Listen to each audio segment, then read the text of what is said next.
Hello students, good morning. How are you? I hope you all okay. And students, we are continuing our chapter 8 of class 12, that is human health and disease. And today we will study the last topic of this chapter. As we are revising the chapter, after completion is this chapter, we will start the next chapter, that is chapter 9. So students, the topics of today are adolescence and drug alcohol abuse, then addiction and dependence, effects of drug and alcohol abuse, prevention and control, and how we can avoid us from taking drugs. Clear? So let's understand what is adolescence. Adolescence means both a period and a process during which a child becomes mature in terms of her attitudes and beliefs for effective participation in society. Clear?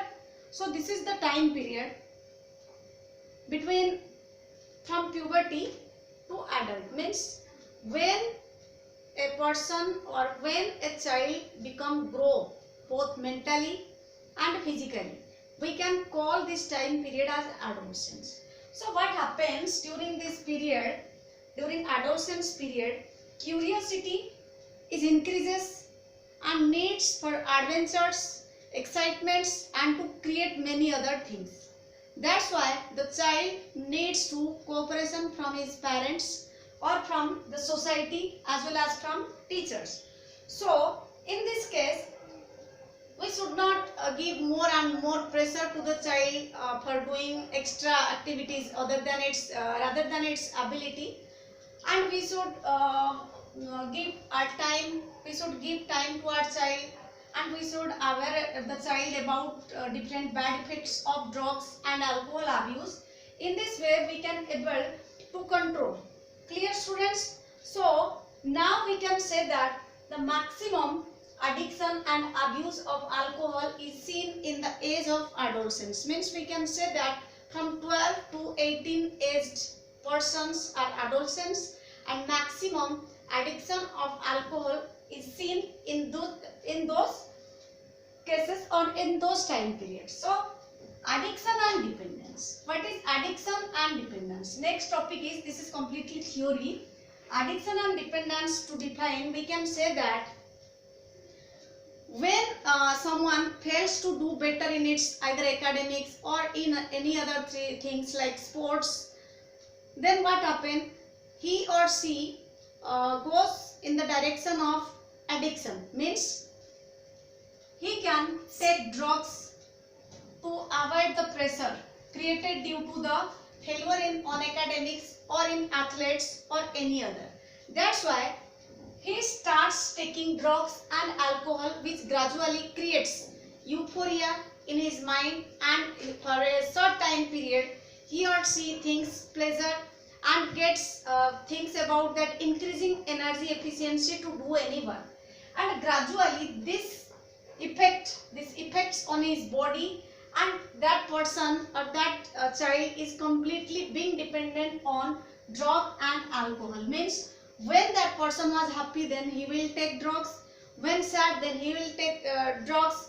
And here the most important factor is his colleagues, means his friends, to whom he is meeting with, and what is his friend circle. So in this way, the student or the child becomes addicted, and that will gradually becomes dependence. Means without taking any drugs, he can't be survive, and feels with repeated use of drugs, the tolerance level of the receptors present in our body also get increased. Means different type of receptors we have studied in our last class, that different type of receptors are bind specifically to different type of drugs. That's why the receptors get increased their efficiency to take more and more drugs. If one taking first low amount of drugs or alcohol, then gradually its amount get increased. Clear, students? So this is a very this acts or this gives signs a bad effect on everyone. So dependence is the tendency of the body to manifest a characteristic and unpleasant withdrawal syndrome. Means if we are studying about effects, withdrawal syndrome means if we try to stop the student or the child that he should leave the drugs or alcohol, then what happen? He or she shows some withdrawal syndromes, means nausea, which is called nausea, and fatigue, this type of headache. They are not interested to talk with his parents. He has no mood to take a meal with his parents, and he likes to live alone. He is always avoid his relatives also. That's why dependence leads the patient to ignore all social norms in order to get sufficient funds to satisfy. That's why these are the effects, and these effects should not be happen in anybody's life if he or she is in starting aware about these drugs and alcohols, and should be complete counseling with his parents and teachers. Next is prevention and control. How can drug and alcohol abuse be prevented and controlled? Here 5 steps I have written. These 5 steps will help us or help that how we can control and prevent. First step is avoid undue peer pressure. Means when a child becomes addicted or when a adolescent become addicted, means avoid undue peer pressure. Sometimes what happen, the child wants, means the adult wants that he want to do something, but his parents want that he should, suppose for example you want to be a doctor but your parents want that you should be a scientist. So in this case you are studying more and more. If the result is not good, then you start addicted of alcohol and drugs. So this type of undue peer pressure should be avoided by the adolescents. Means if we avoid undue peer pressure, then we can prevent the drug and alcohol abuse. Next is education and counseling. As we know, education is the best way, and counseling means when conversation occurs between the parents and the students or the adolescents who are getting addicted. Here the counseling must be done, means his parents, his or her parents should teach them about different activities and how to live in a society and the bad effects of drug and alcohol, and should always help them to solve their problems. That they must be tell the problems what happen with them, what type of pressure they feel. If they share and parents also give their time to their child, then the child must be very far away from the use of drug and alcohol.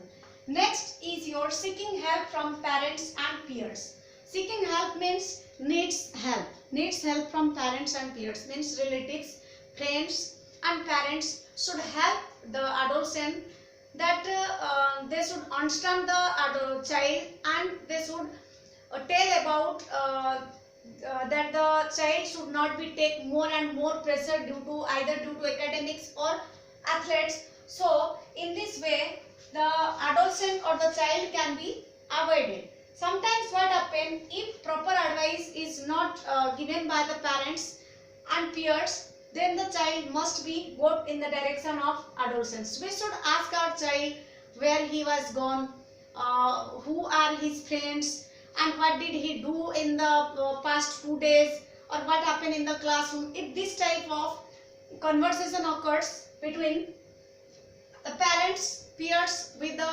child, then the child must be keep itself away from these drugs and alcohols. Next, looking for danger signs. What are danger signs? Looking for danger signs means alert parents and teachers need to look for the identity of danger signs. Means we can see the sign of the child, whether the child is going in a wrong way or in a right way. They are the danger signs. Means we can understand by watching our child that what is he or she is doing.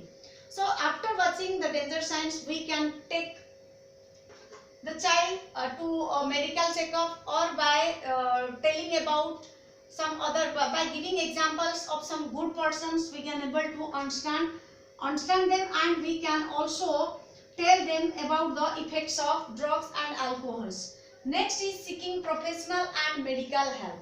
In severe cases, the person needs to professional and medical help, means that a child should be appointed to the, or meeting should be fixed with the psychiatrists or physiologists or any other doctors, that they could be rehabilitate the child and can understand or and can teach about the effects of drug and alcohol. So in this way we can control and prevent the drug and alcohol abuse.